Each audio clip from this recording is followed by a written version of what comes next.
Welcome everybody to In Conversation with Lisa Rose. Today's guest is Flora Sage, the author of The 1 Degree Shift, Discover the Simplicity of Lasting Change. And I've known Flora for, I think, 12 years now. We know each other.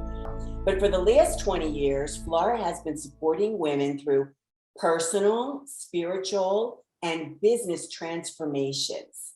And that's her hub. She's an expert at that. And so today we're going to talk about the book. Page 155 of your book, you tell the exact 1 degree shift method in a list form. Mm-hmm. You know, that's the form, it's the formula. And step 2, where you talk about step 2 on page 157, this is my favorite page in the book. Oh, yay. And every time I talk to somebody who's written a book, I always try to pick a page. I got a lot of pages in yours, as you can see, right? But I try to pick one, and I loved this one. So step 2, what do I want instead? Do you remember the scene in Alice in Wonderland where Alice is lost in the woods and she encountered the Cheshire Cat and asked, "Would you tell me, please, which way I ought to go from here?" And the cat replied, "That depends a good deal on where you want to go." "I don't much care where," Alice said. "Then it doesn't matter which way you go." Isn't that great? I just love it. I love it. There is wisdom in the Cheshire Cat's word that it doesn't really matter where you go until you know where you want to go. You can stay still, run backwards, step forward. It's all your choice. Yep. And I just thought that this is great. It doesn't matter the clarity. You have to know where it is that you're going. And in Flora's book, she talks about this over and over and over again. The whole process is going back to you and saying, what do I want? How do I want to feel? What doesn't work for me anymore? You know, what will work for me? And maybe even, you know, taking a step to test it. And then you can, as she says in this book, the shift. If you go down one path and it's not the right one, you can shift slightly and go down the alley until you get to the next road. You know, if I'm going to use streets as a metaphor. And there's so many great exercises in this book to help your readers of this book to get clear on what they really want. And you have a lot of them in here. I know that you use some of these yourself, but what's your favorite, Flora? What's your favorite, one of your favorite exercises in this book to get clear on what it is that you really want? I would say the exercises in chapter 3. I mean, chapter 3 literally starts with an exercise. And there's so many different other exercises that I bring you with. And actually, I do have an appendix in the back of the book that has all of the exercises. Yeah, it's brilliant. But yeah, I really think that, oh gosh, they're all good. But, well, okay, because the dream life one, the one that, you know, is exercise number 5 from chapter 11, that's pivotal because when you recognize what you have and what you really want, you see that gap. Yeah. You're like, oh shit, wow. Or you see how close you are. And sometimes people think they're way off. Oh my gosh. So I've got this client of mine. She's like, oh, Flora, she was a brand new client. She's like, oh my God, I'm just a hot mess. Like my life is just like, it sucks. I thought, you know, and she was like, oh, like the world was like ending. It's this whole thing. And I'm just like, okay, let's look at your dream life. And so we picked it apart and we unpacked her dream life and everything. I'm like, okay, so let's see where you're at now. And she started listing all these things and I was writing them down as she was talking. And I'm like, are you serious right now? She goes, what? I'm like, and I took a picture and I you know, like sent it to her via text. And I'm like, look at your text messages. And she looked at it, she's like, oh my God, like I totally have my dream life except for like 2 things. I'm like, yeah.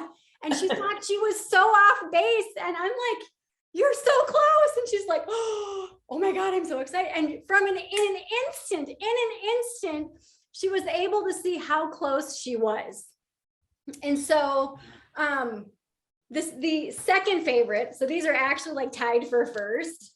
The second favorite is the clarity exercise from chapter 3, because when you can recognize how you spend your day, like literally how you spend your day, just in general, And then those come hell or high water activities that no matter what you do, you like they are, you do them. And then what you say your priorities are, and you look to see if they actually match up.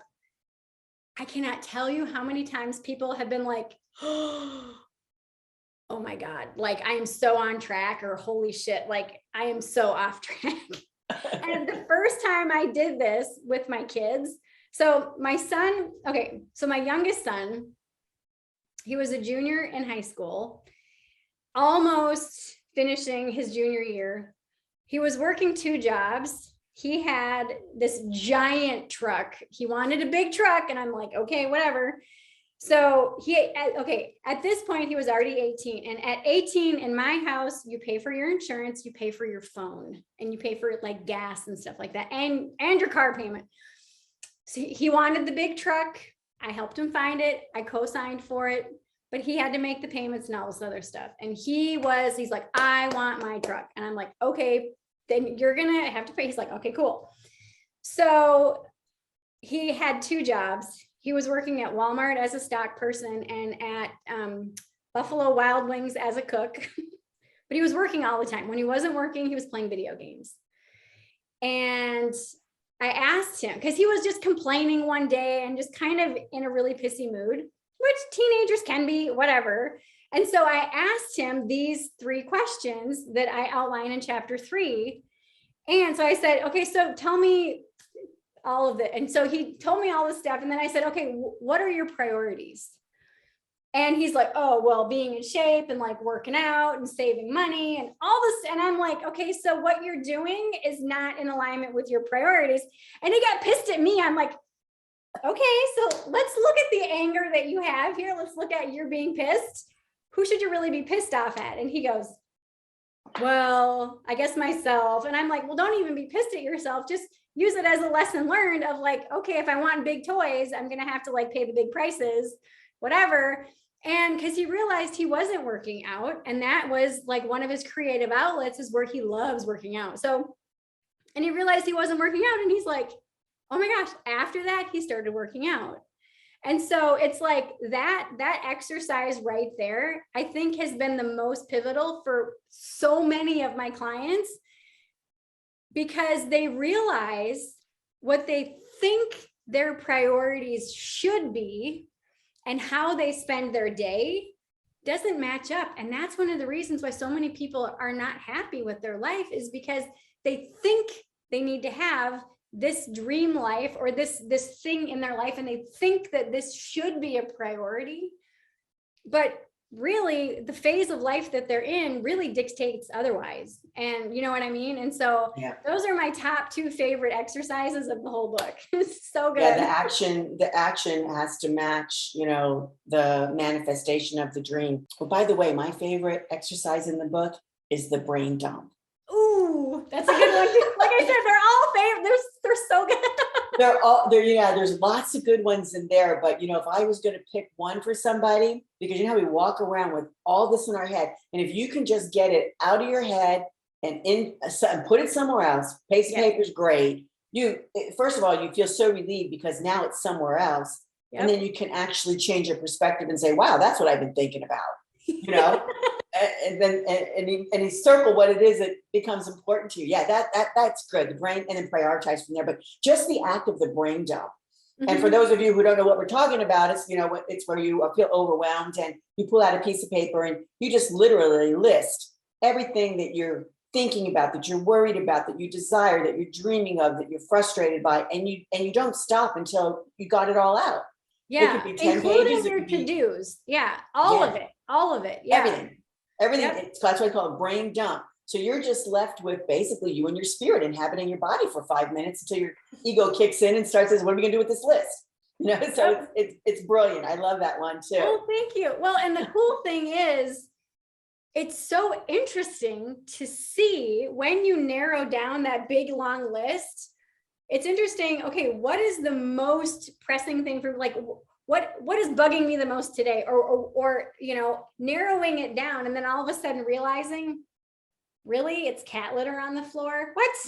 It's shocking sometimes to see what is actually causing the most overwhelm and how easy it is to fix it. It's like, Yeah. oh, well, that's easy. Yeah, I love that exercise.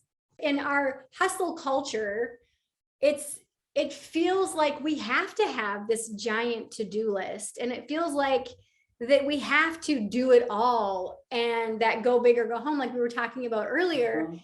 And we have these silent to-do lists in our head, all like, oh, I need to grease the door because every time I open it, it squeaks, or I need to get a new rug, or I need to do that. And I need to get my oil changed, and I got to redo this or whatever. And it's like, so it's not just our daily to-dos, but it's that those silent to-dos that all of a sudden, out of nowhere, we could just feel exhausted and overwhelmed and like almost frozen. Like, I don't even know what to do. Oh, like seriously. And yeah, the brain dump, you just let it all out. I'm Yeah, just the going to brain put it dump. all out. It's a great one. It's a great place to start if you're not sure where to start. That's a good one. In the book on page 155, you say, here it is. Here's the 1 degree shift method. You list it.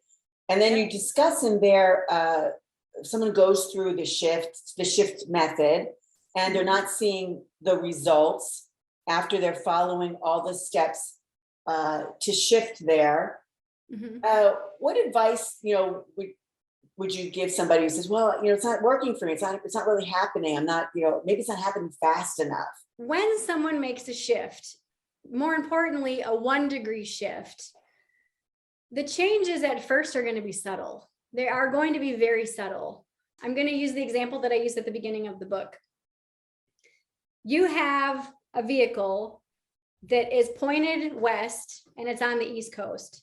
Okay, so if you set that dial to 0 and you hit go, you're going to get to the West Coast sooner or later, and you're going to be like straight line across the country. But if you make just a 1 degree shift to the right or to the left, sooner or later, you're going to be either up in Canada or down in Mexico, okay, or in the ocean. Yeah. But at first, you're not going to see a big change. You're going to be like, this is still whatever, Massachusetts. I failed geography. It's really not my strong suit, but this is still the state that I started in, whatever. And so it looks like you're not getting results. It looks like you're still in the same space.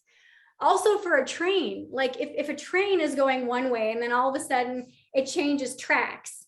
So you're going in this direction and all of a sudden it shifts. Well, the train, you're still in the same train, AKA you're still in the same house with the same people in the same environment. But if you pay attention and you start looking at the scenery, you're going to start to see the scenery change. And as the scenery changes, so does your environment.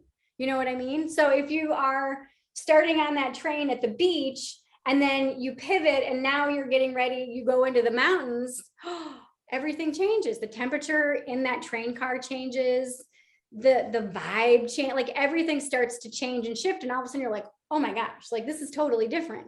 So what I would recommend to people who start the 1 degree shift process and they're not seeing a change right away, I would recommend just keep on keeping on. But then also, if they are doubting, am I making the right change? Is this the one that is the most aligned for me?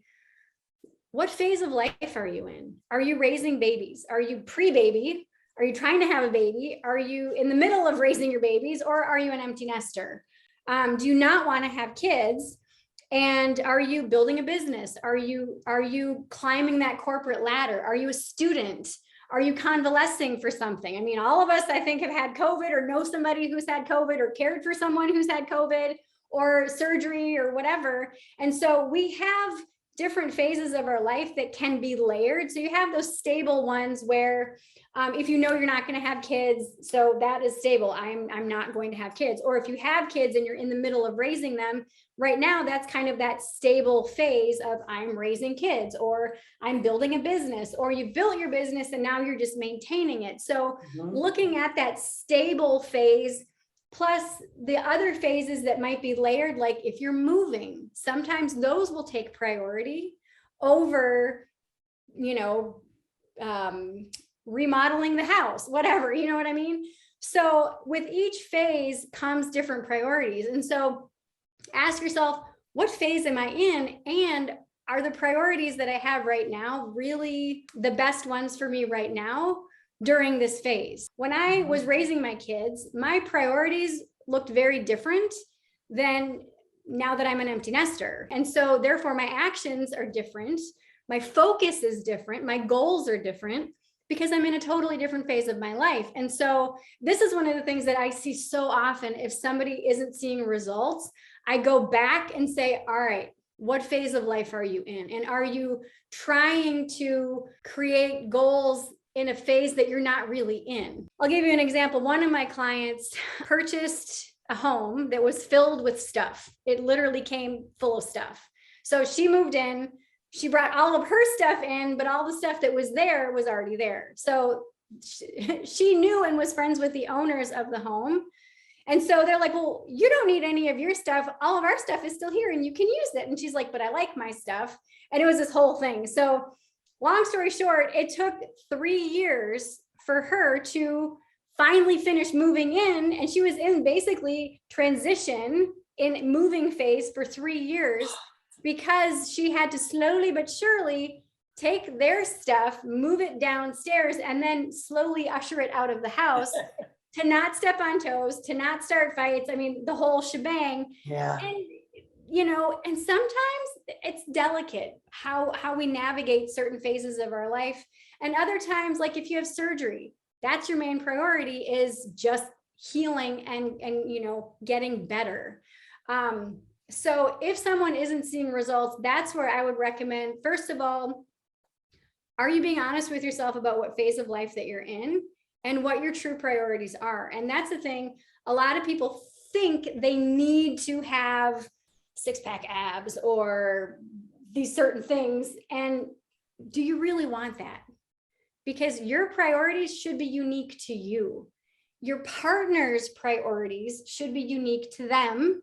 And then you can have priorities together as a couple if you have, you know, you're a 1 or 2 significant others or whatever, but giving yourself permission to recognize what phase of life am I in and what are my true priorities based on that phase.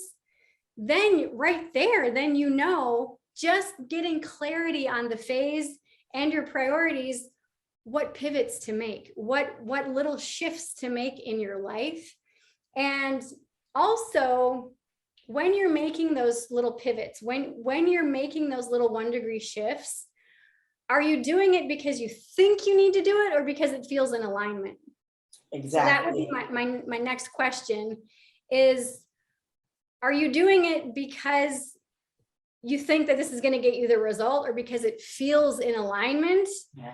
And it feels good? Because if it feels in alignment, just keep going because you're going to see results. I promise you. But if you're doing it and it doesn't feel aligned, if it now granted, and I have a whole section, like 3 whole chapters about habits.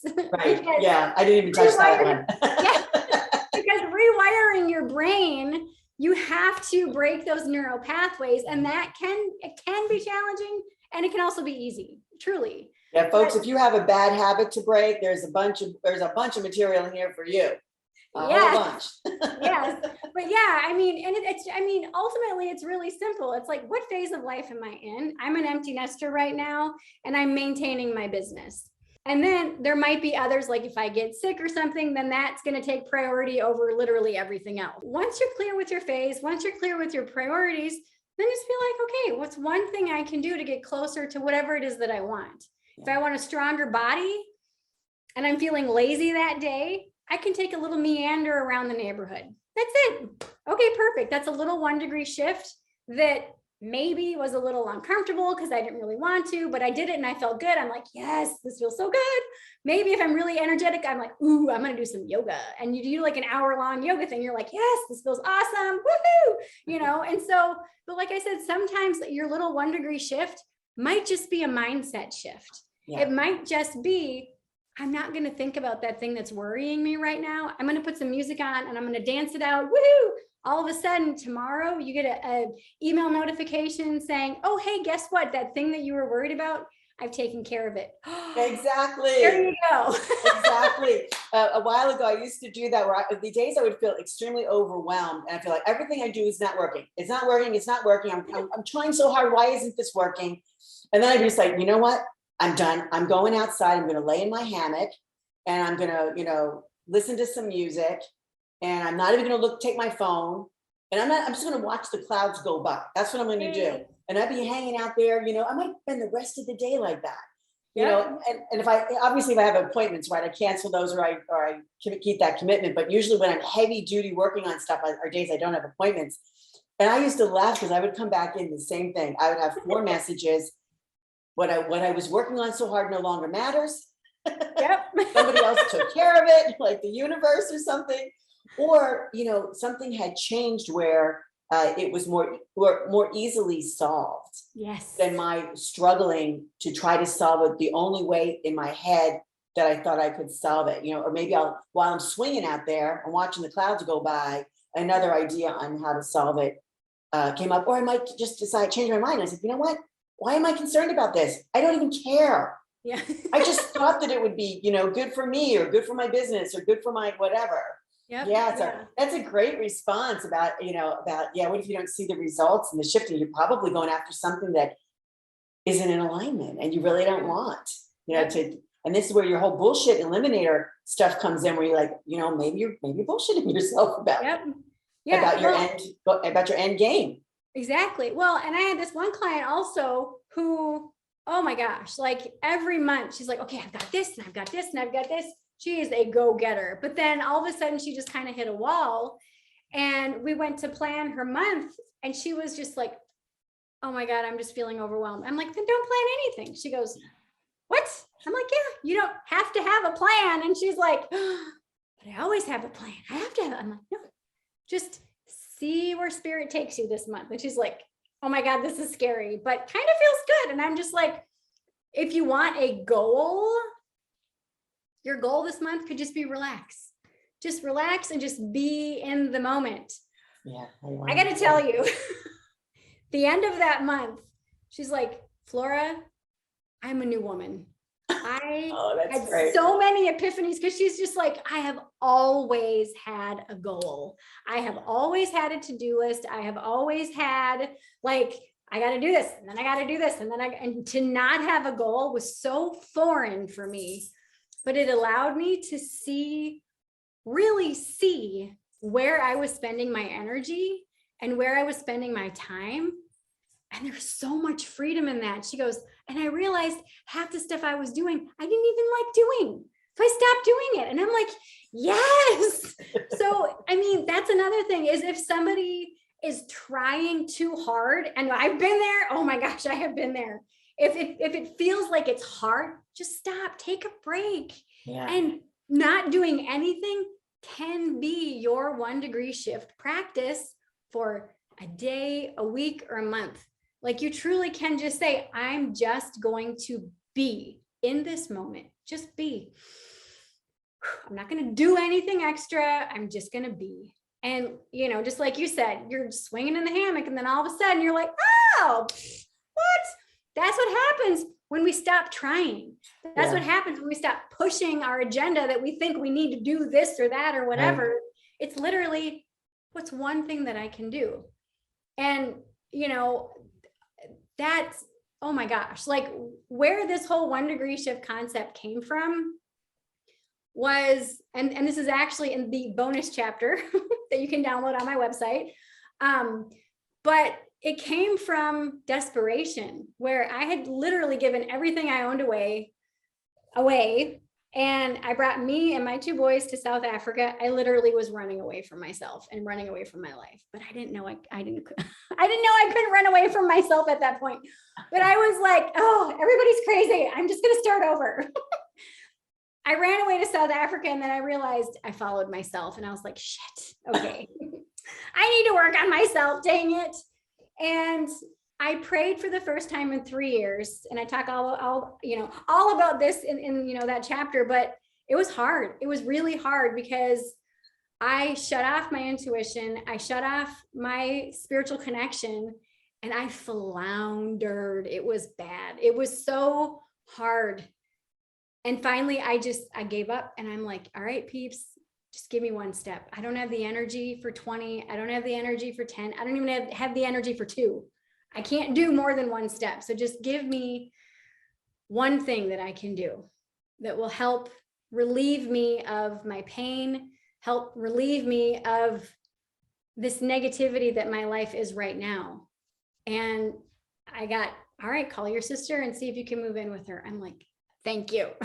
And we were at the beach and, I went home and called my sister and I said, okay, what's the next thing? And I literally just said, what's one thing? What's the next thing? That's it.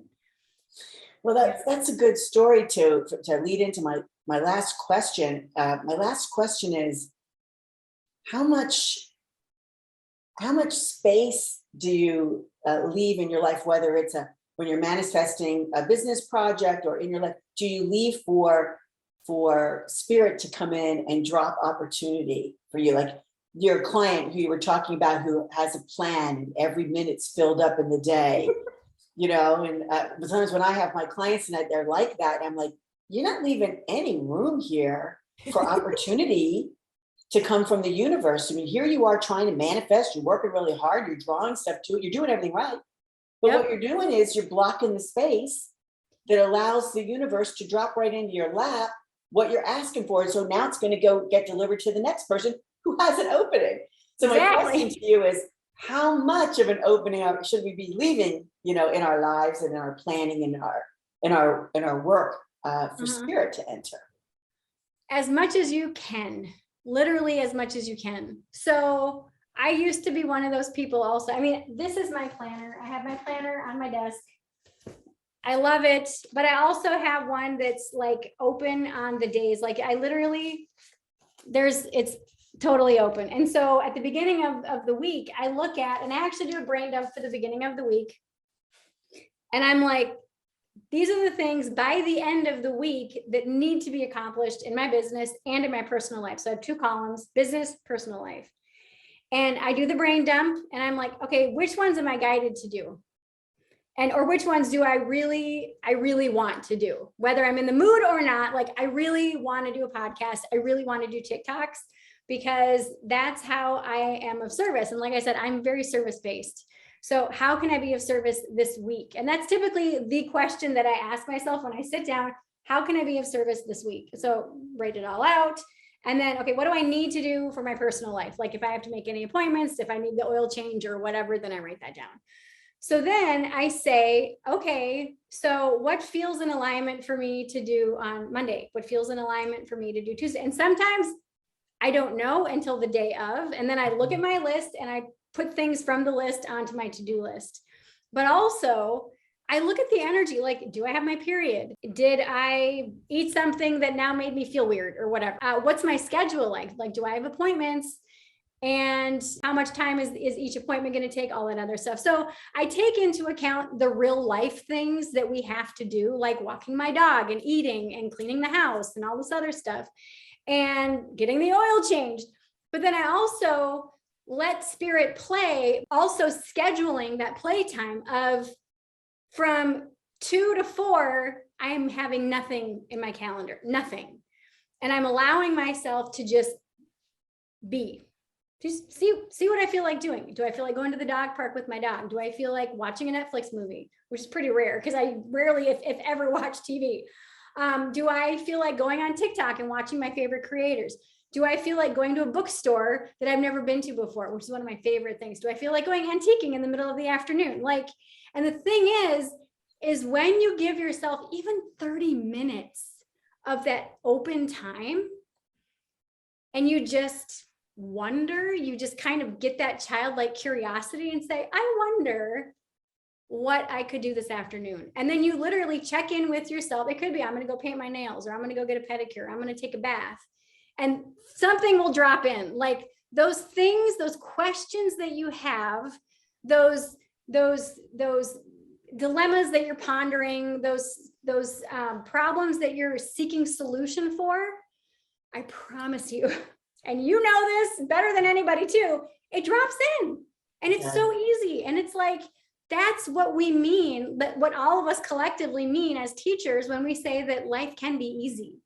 Problem solving can be easy. And I think as a society, we have been taught and almost trained that if we have a problem, we have to work on it every single day, every minute of the day until we find that solution. But sometimes it's better to just leave that space and let spirit drop in and let spirit guide us, because ultimately we are spirits embodied in this meat suit that we call a body. And so, yes, of course, we're going to have physical things that we need to deal with, but also we need to make room for spirit, for our high self to come in and say, hey, listen up, we're going to go this way today, not that way. This idea of doing nothing, I remember it took me about a year. It took me about a year to give myself permission to do nothing. And then sometimes to learn how to do nothing. Yes. I mean, I was the kind of person who, if I was watching a TV program, I was also working. Yes. Or I was watching a TV program and I was also checking on the books. I wanted to read this book and have a book, and I'll go back and forth, back and forth. If I wasn't moving or doing something, I felt like I was wasting my life, wasting my time, being lazy, not working on myself. So it literally took me about a year to, now I do nothing real good, by the way. But yeah, well, and that is something. I mean, it took me years. It took me years to learn to not do anything. Yeah. And I was someone, if I was watching TV, I was riding my stationary bike, or I was crocheting, or I was scrapbooking. I mean, it was like, oh my, and I don't know if it's like if it's like the Gen X thing or something, but it's like I know that for me, like I had entrepreneurial parents who both had day jobs, plus they were entrepreneurs. I mean, and if we weren't doing something, we were coined lazy or whatever. And my first job so my parents had a video center. This was way before the days of Blockbuster. But my first job outside of the family run business was at McDonald's. And my manager, his name was Dan the Man. But he used to say, of course it was. Yeah, right. But he goes, you got time to lean, you got time to clean. And I'm like, shit, and that stuck with me. And I'm just like, oh my goodness. And it's sometimes painful when you're learning to just not do anything. Oh yeah, it's the same. It's just like when we talk about the solo retreat. Suddenly you're by yourself and you're not really sure you even want to be by yourself. Well, listen, we have talked for a long time here. I can't believe this. We could talk forever, but I know you've got other things to do. Unless you're doing nothing. Actually, for the rest of the afternoon, I am not. There's nothing on my schedule. All right, so people that are watching, here it is. The 1 Degree Shift by Discover the Simplicity of Lasting Change by Flora Sage. You can also find her at florasage.com if you're interested in having some coaching. She also does business or personal development coaching too. And she has her podcast that she talked about. And apparently you're playing hot and heavy on TikTok. Yes. So you can head on over there. And this is it. And thank you, Flora. Oh, it's a pleasure. Thank you so much for having me. I love connecting with you. I just love your energy. It's just, every time we connect, it's just like a breath of fresh air, because I love how in tune you are. And I love how much of service that you are, not only for, me as your friend, but also for your community. So thank you. Oh, thank you. Okay, let me see if I can start without cursing and laughing. That's like the best thing. It's like cursing and laughing. It's like, what the heck? Can I curse? Is that like not? Yeah, you can curse. I curse. Okay. It's okay. Yeah, we just be us. Okay, yeah, I can't promise that I can't curse because they just come out. All right, here we go, honey.